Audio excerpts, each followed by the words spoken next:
Dead air is a crime, Forrest.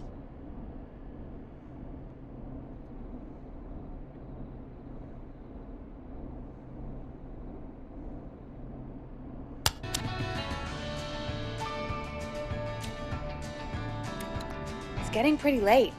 This might be your last break for the night, so try to enjoy it. Give me a buzz when you want to go back on air.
Let's roll. You got it. We've got another call coming through, too. Time to turn the music off.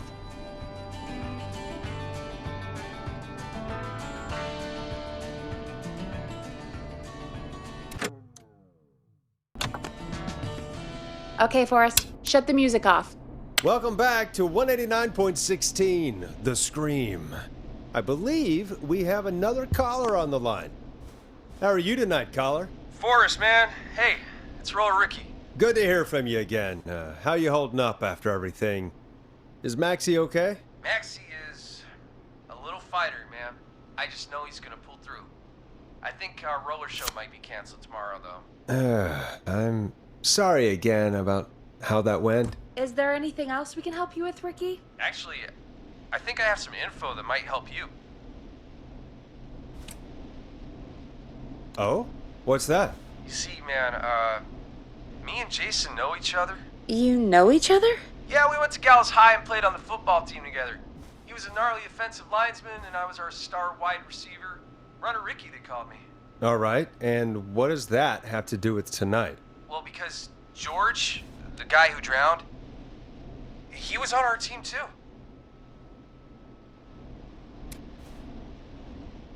Keep talking. What happened? We had our first team party on the night he drowned. He seemed like such a good dude. Ricky, were you there when George drowned? No, man. Once the party turned, I beat feet out of there. Man, I remember George and his girl there.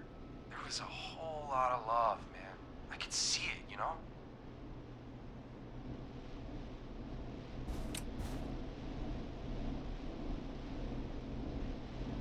George's girl? Ricky, who was the girl? She might just be the one behind all of this. What? No way, man. There was so much love there. I can't believe she'd ever be capable of anything like this. Ricky, please. What was her name? I never got her name, man. He just called her Bean. I didn't really know her before or see her after that. Then what did she look like? Please, tell us anything you remember. I just remember a pretty girl, man. I'm sorry. Ricky, you said the party didn't last long.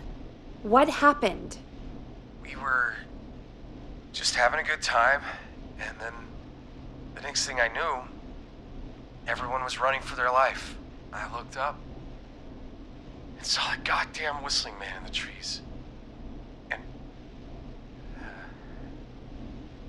I never ran so fast in my life. I ran straight home. Didn't know about George until next morning at school. I'm guessing it was whistling night, wasn't it? That the whistling man was just another kid. Yeah.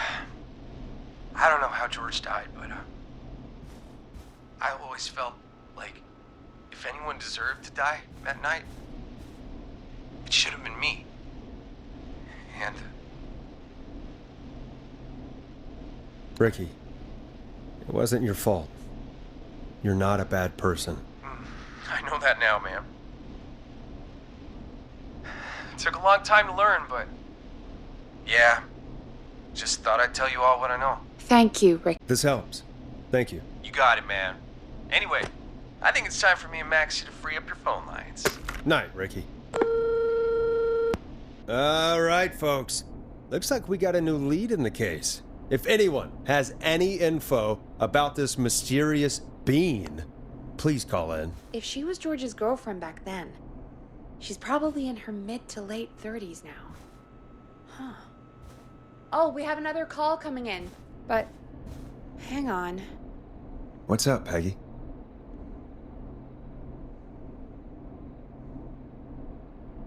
Peggy?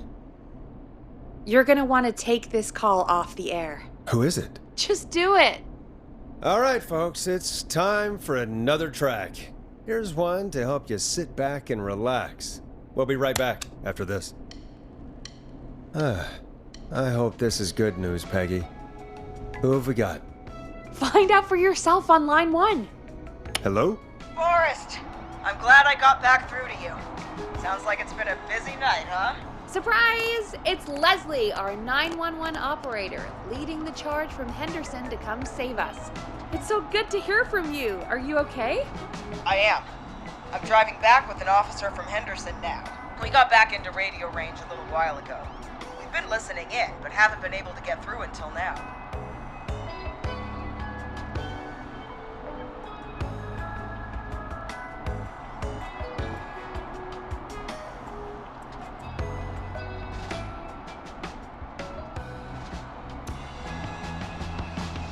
Ever since you found Sheriff Matthews, it's only gotten worse. It's been a long night. Well, it shouldn't be too much longer now. I'm glad I got through to you. I wanted to let you all know what's going on. I made it to Henderson. Turns out somebody had cut the phone lines, and they had no idea what was happening. After I told them, well, their sheriff sent a goddamn squad back with me to stop this. That's great news! That's crazy about the phone lines, though. Do you think the whistling man cut them? I'm guessing so. I don't know how the whistling man did it. But that doesn't matter right now. Listen, we're coming in hot, but we need your help. I know Gallows Creek isn't a big town, but if we don't know where the whistling man is, we can't get him. Her.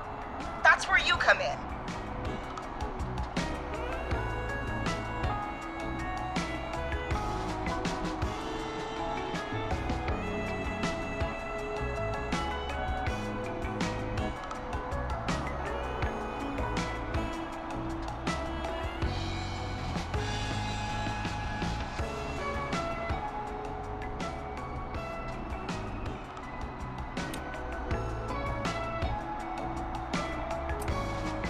You can count on us. What do you need? It might be a long shot, but here goes. The Whistling Man already called up a few times. I bet she calls again. We're still a little ways out of town, so if she calls, stall her. Buy as much time as you can for us to get in. And while you're talking to her, try to figure out where she is. We'll be listening in, so once her location is known, we'll head straight there and end this nightmare.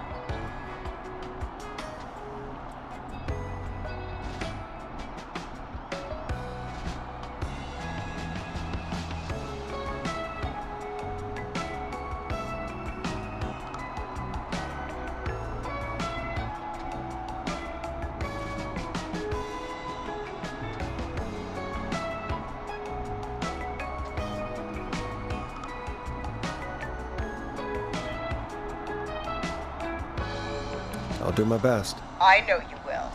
Heck, I can see the headlines now. Forrest Nash's interview of a lifetime. Anyway, I'll radio the other cars and tell them the plan is a go. Hopefully the next time I see you, it'll be with our killer behind bars. Take care now. We'll see you soon, Leslie. Oh, thank God. It sounds like this is almost over. We're nearly through this.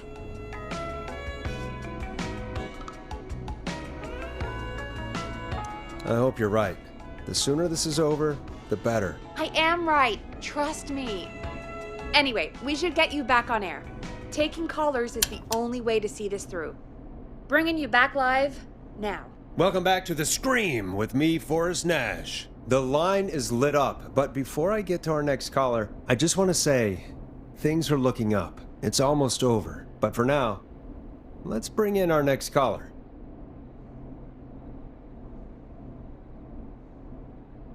Evening, caller. This is Forrest Nash.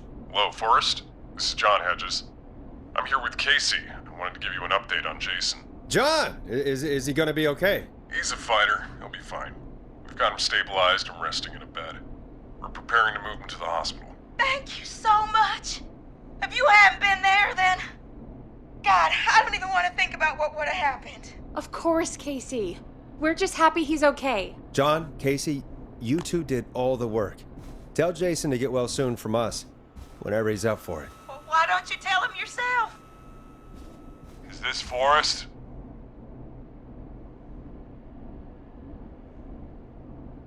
The one and only. I hope you're feeling better. It's good to hear you, Jason. How are you? Oh, well, you know. I've got a hole in my stomach, and there's a knife in my leg, but John gave me something to take the edge off.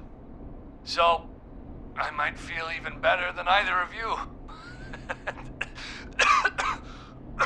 Oh. Take it easy until you get to St. Gabriel's. I will. But, before that, I needed to call you. I'm guessing the Whistling Man is still out there? Yep. As far as we know, anyway. I was worried you'd say that. God damn it. Actually, I'm glad you called. I wanted to talk to you about what happened earlier. Go for it. We spoke to Roller Ricky not long after you were attacked. You spoke to Ricky? Is he alright? He is now. I mean, he was attacked earlier, but this call came after. Hey, guys, I'm really sorry, but there's a call on the other line. I just need to make sure we don't have another situation brewing. You fill Jason in on what happened. I'll be right back. Sure, Peggy. Sorry, Jason, where was I? Yep. Ricky's fine. You don't need to worry about him. That's a relief. He told us about George. Sounds like everything's finally coming out now. It's been tough to hold it all in. Sounds like you've been holding back about something awful, Jason. I'm part of the reason my best friend is dead, Forrest. And the few who knew about it said if I ever said anything, I'd find myself in jail. For a long time, it was hell. And then the town just moved on. Like he'd never existed. What happened that night? I went along with the stupid prank, that's what. Whistling night. Some of the guys on the football team had an idea for a way we could haze the newcomers. We decided to plan a party in the woods and have the Whistling Man crash it. It was stupid. We each had a role. I was the stabbed friend. At the party that night, I left the group for a second, met our Whistling Man, pretended to get stabbed in front of everyone, started an almighty panic. Those screams. That was the last time I saw or heard George alive. How did George die, Jason? I don't know. I was playing dead. But when I heard her scream... Ricky mentioned a girl named Bean. Is that who you mean? Bean? Oh yeah. I guess George did call her that. Yeah. He called her Bean. I heard her again tonight, Forrest. Her name was... What? What happened? Are we still on air? No, we're not. Seems like the power is completely gone. How do we get it back on? I don't, we can use the emergency generator down in the basement. Reggie picked it up a while ago in case we ever needed to do an emergency broadcast. An emergency broadcast? Emergency? Nuclear war, alien attack, broadcasting a serial killer's location to the cops so we can end this nightmare. Fair point. It's in the storage area, in the far back corner, up on the wall. You might have spotted it earlier when you were digging around for all those tapes. It'll have a big red button. Just press that. I'll see you when you're back.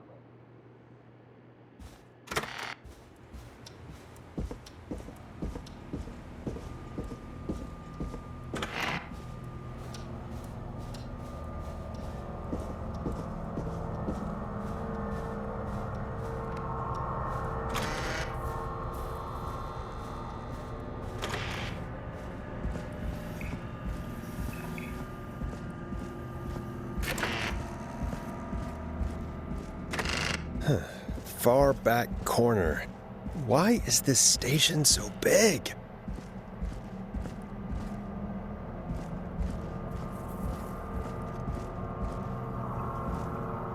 That must be it. Boom! We've got power.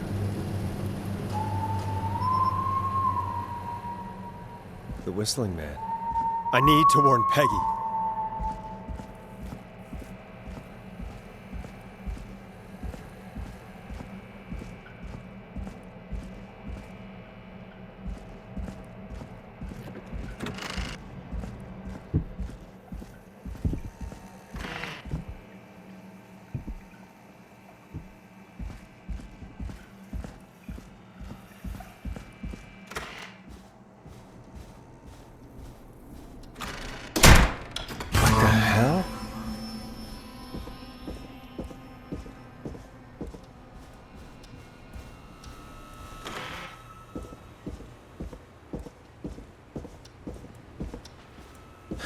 Oh no.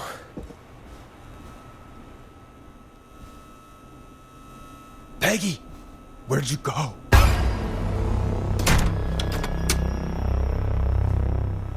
No way. This can't be happening.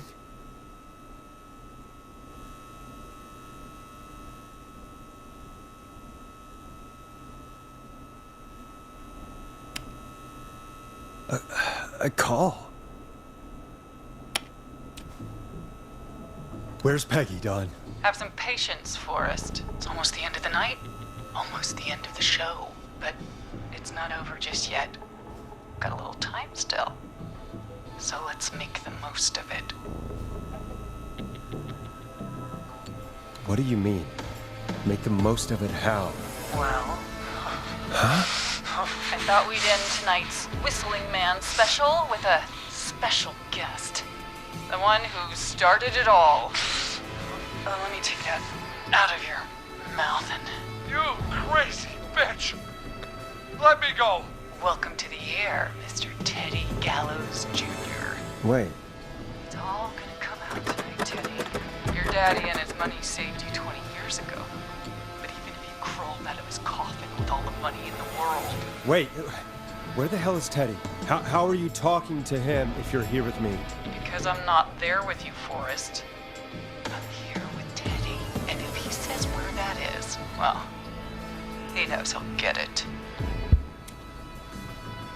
I can see you. You're standing right in front of me. Oh, I get it. You're wondering who's there at the station with you. Forrest Nash, let me introduce you and all of Gallows Creek to my boy, Henry Barrow.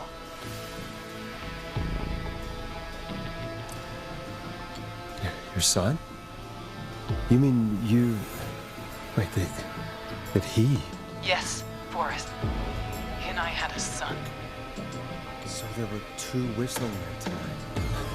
Of course. That explains how you were always able to get around town so quickly. And that's how you escaped the secret archives in the newspaper office. Don't think I've forgotten about that, Forrest. Locking my sweet boy away like an animal. And Murphy, he was right, wasn't he? He did fight a man. He did. I taught my boy to never run away from a fight. Hang on. Did you say Barrow? Then are you? Let me just get this mask off. Damn uncomfortable thing. No wonder Mooney went crazy wearing this. There we go. Marie Campbell? George's old girl. Oh, well, it sure has been years since I last saw. Oh, God damn it.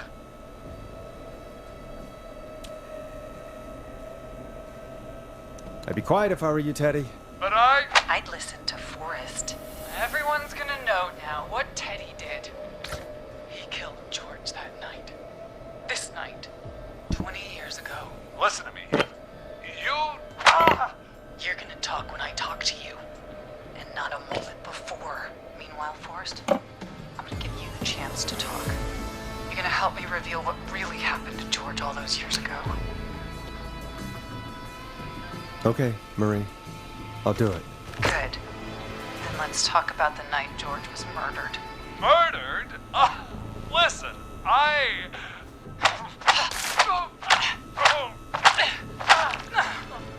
I said you speak when you're spoken to. Now, I know you've done some good work tonight in piecing together what happened to George 20 years ago, and that's why I want you to interview us. Interview you? All right. I can do that. Thank you. I want you to help me and Teddy tell the story, Forrest. Do a good job. And hell, you might be the only one to leave here alive.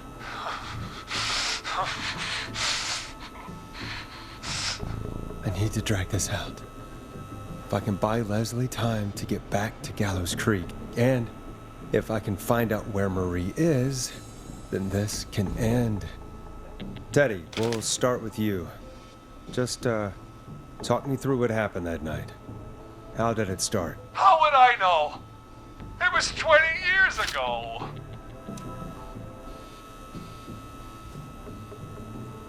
Teddy, be honest with me or we're both going to die. Honest? Forrest, I'm trapped here with a psycho. Ow. What the hell? God damn it. Okay. Our first team party was coming up. And when I saw the date it was scheduled for, I had an idea for a way we could prank the new guys.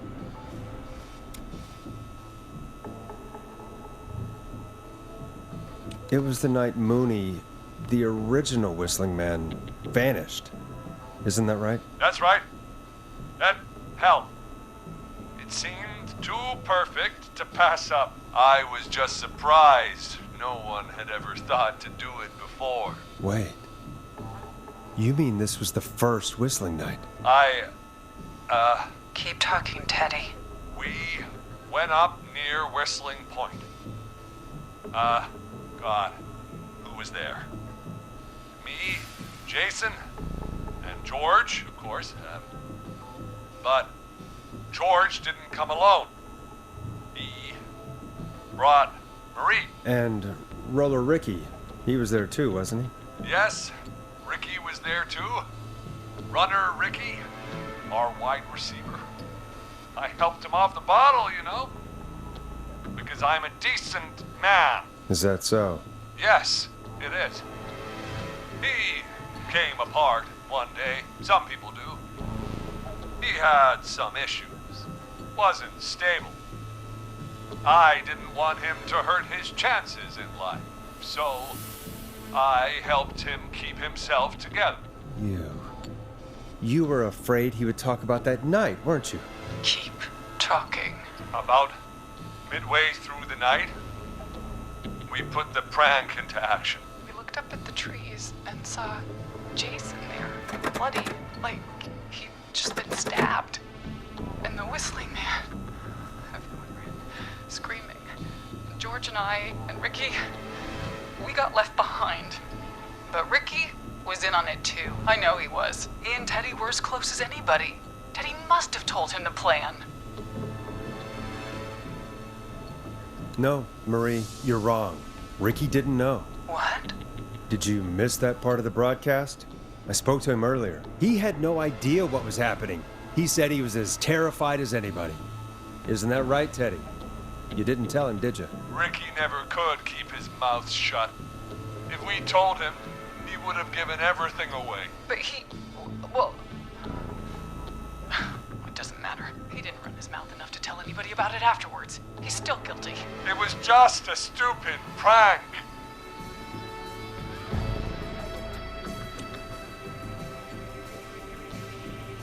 Hit him again, Marie.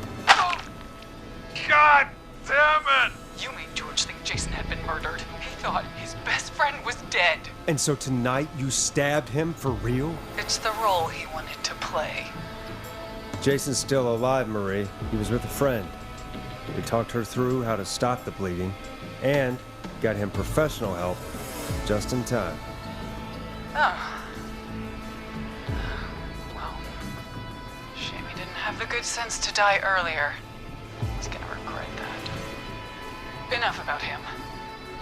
Me and George took off running, but somehow we got separated in the woods. I ended up near the bottom of Whistling Point, and when I noticed George wasn't with me, I panicked. And then, I don't know how he snuck up on me, but the Whistling Man grabs me. I scream, and he starts laughing, telling me it's just a joke. I could stall for time here.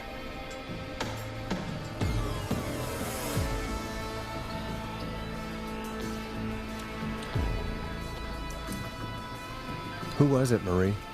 Who was the Whistling Man?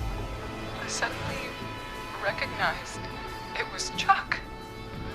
Chuck Brody was the Whistling Man, laughing away. But then he stops, and he's looking up at the top of Whistling Point. What was he looking at? Teddy, what happened next? Nothing. It was just Teddy? George fell off Whistling Point.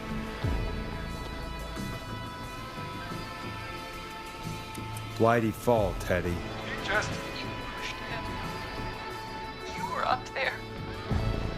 You were dressed as the Whistling Man too, and I didn't push him, god damn it!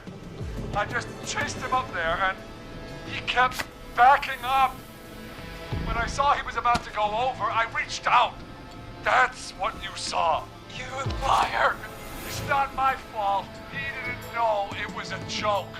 If he'd had any brains, he would have realized. Ugh, you bitch.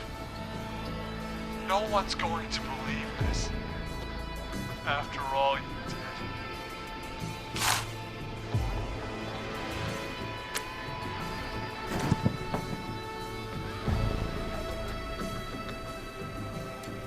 If she's lying, why the cover-up? My future was at stake, Nash. You know what it's like. People like us are bred for bigger things. I'm going to be the bearer of this town, Forrest.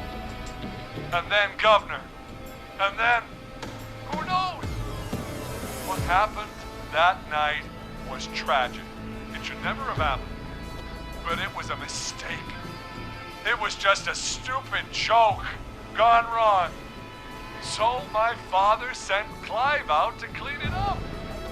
Why should a blip ruin my future? George was a blip?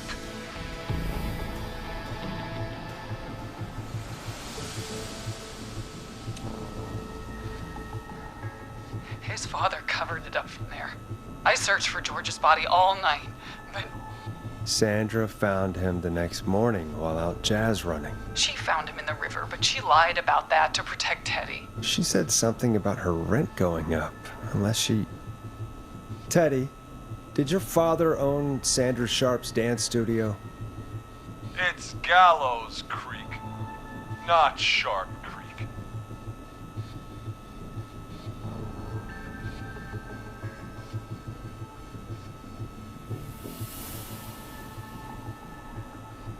I'd answer the question if I were you, Teddy. Yes, okay. We own most of the town. That's it then.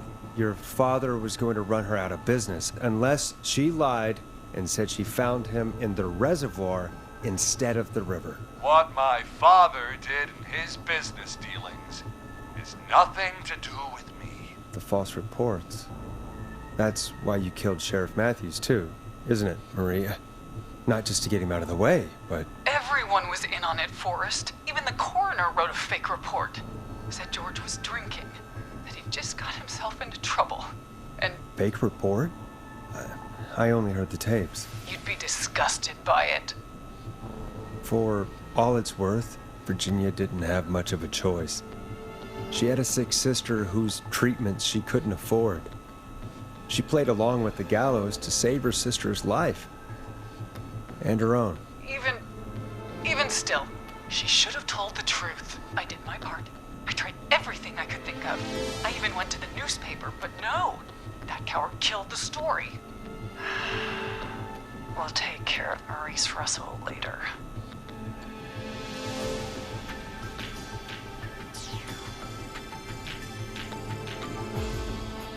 You've been through hell, Marie. I'm sorry. You've got no idea. Never should have started. He shouldn't have pushed my George off a cliff. He should have been punished. But it's coming to a stop. At least for now. Here, where George and I first met, before he joined the football team. When right after, he shot the winning throw. Wait a sec.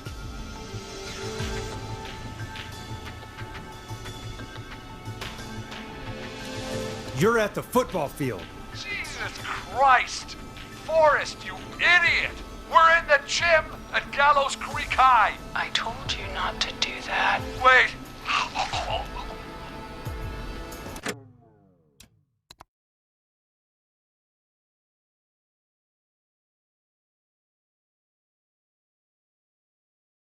He's...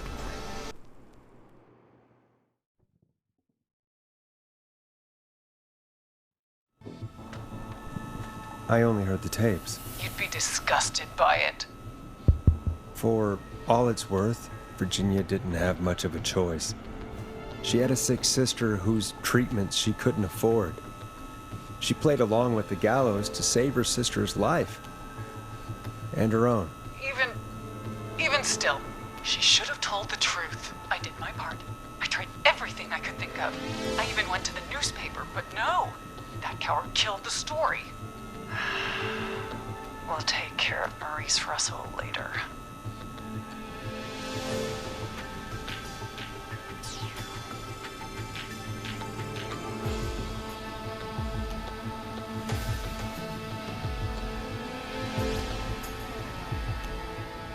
You've been through hell, Marie.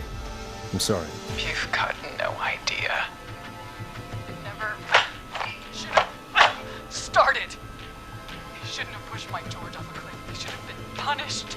But it's coming to a stop. At least for now. Here, where George and I first met, before he joined the football team. It was right after he shot the winning throw. Wait a sec. We're at Gallows Creek High, in the gymnasium. That's right, Forrest. Not that it matters. Yes, we're here. Anyway, I think that about wraps up the interview with Teddy. So... Marie? Where? Oh my god. Peggy! Teddy? You've gotta help me. Quiet. You'll talk more later. Now I have to talk to someone who mattered more than you ever did. Peggy. It's been so long since I've seen your face. I worried you wouldn't come. Marie! Oh my god. I thought you... And here I was, thinking you'd forgot me. I'd never forget my own sister. Sister? Peggy, what's happening? Why are you even there? Wanna explain, Peggy? Earlier, while you were speaking to Jason, I got a call. Do you remember? Well, it was from Dawn. She said that my sister Marie was there that night George died, and that I should come to the gym for a reunion. And when you walked in, you found out. That my sister is the Whistling Man. Good to see you too, Peggy. Why didn't you tell me any of this? She said that it was my last chance to see my sister. I knew if I told you, you'd try to stop me or come with me when we need you on the radio. And I just... I'm sorry. This has to be a lot for you. What happened to you, Marie? You just disappeared one day. Disappeared? I was thrown out, Peggy. I begged Mom and Dad to do something about what happened that night, but did they care? No. They told me to stay quiet. They only cared when they learned I'd been with George. And Marie, I'm so sorry. I never knew. it's not your fault. Really, it's Mom and Dad I should be seeing right now. But since they're dead and gone, well, I'll have to settle for the next best thing.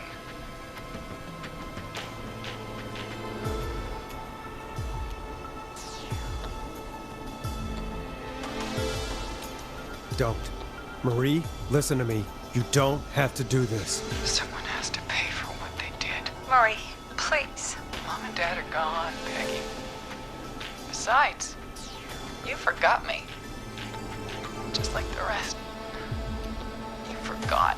Marie, Peggy never forgot about you. Keep your mouth shut. She kept a card from you. She kept it here on her desk. What card? The card you made me for my 8th birthday. What does it say then? Happy birthday, Peg. Now you're great and 8. Love, M.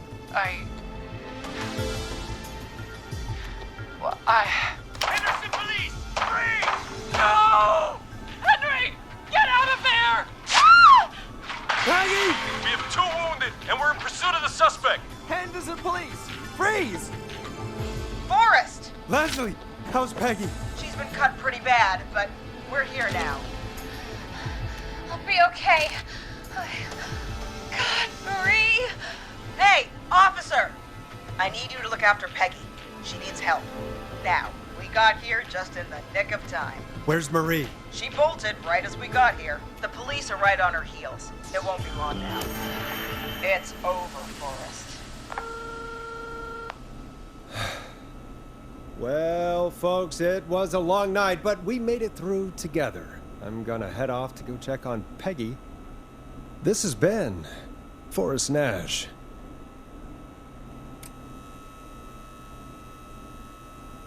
Good night.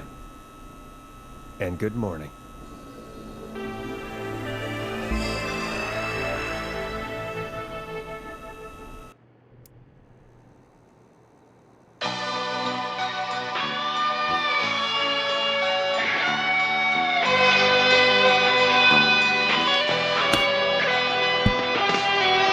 In the dead of night,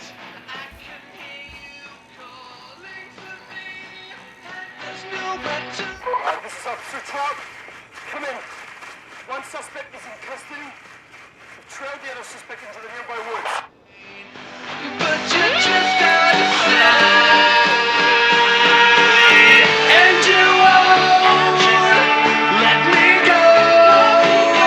Oh no, here in the darkness, I've got this feeling, it's growing stronger inside of me. It's a killer frequency.